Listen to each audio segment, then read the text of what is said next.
Today I'm going to show you exactly how to track expenses in ProHostAI. By the end of this, you'll be able to manage all of your property expenses in one place without relying on spreadsheets. First, head to More and then click on Expenses.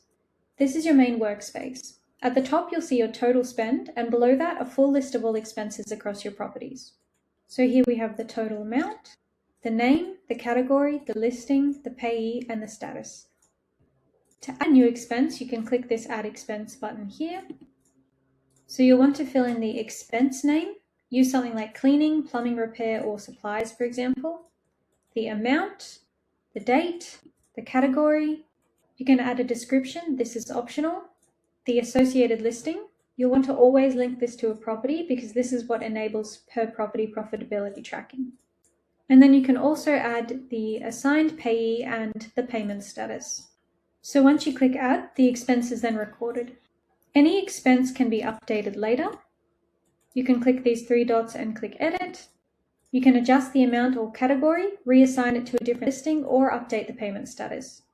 Once you have multiple expenses, of course, filtering becomes essential. So you can use this filter icon here and filter by date range, category, listing, payee, or payment status. Filtering by the payment status can help you avoid missing payments. I recommend checking unpaid expenses regularly. Up here you can sort, export as either a CSV or a PDF, and here you can choose which columns are visible. Now let's take a look at categories because this is what makes your reporting useful. We'll go to the Categories tab. Here you'll see default categories like cleaning and task, but you can also add whatever categories you like. You can create your own categories like maintenance, supplies, utilities, or anything else. Now we'll switch to the AutoPay tab.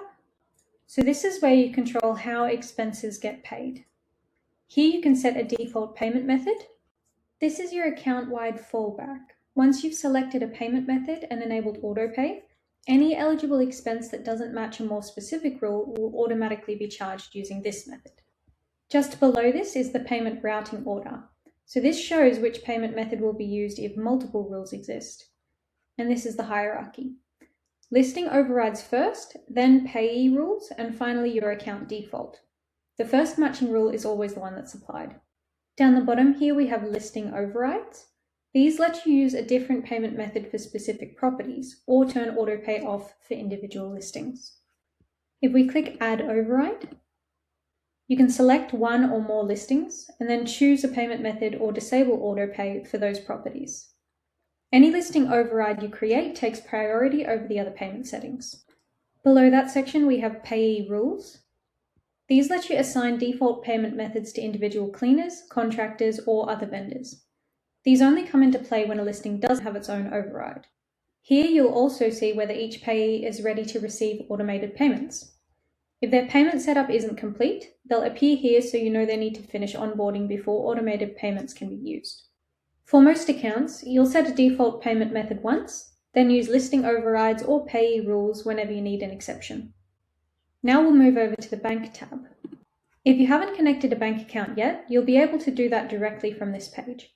Once connected, you'll see a read-only view of your synced bank transactions. Across the top are filters to help you find exactly what you're looking for.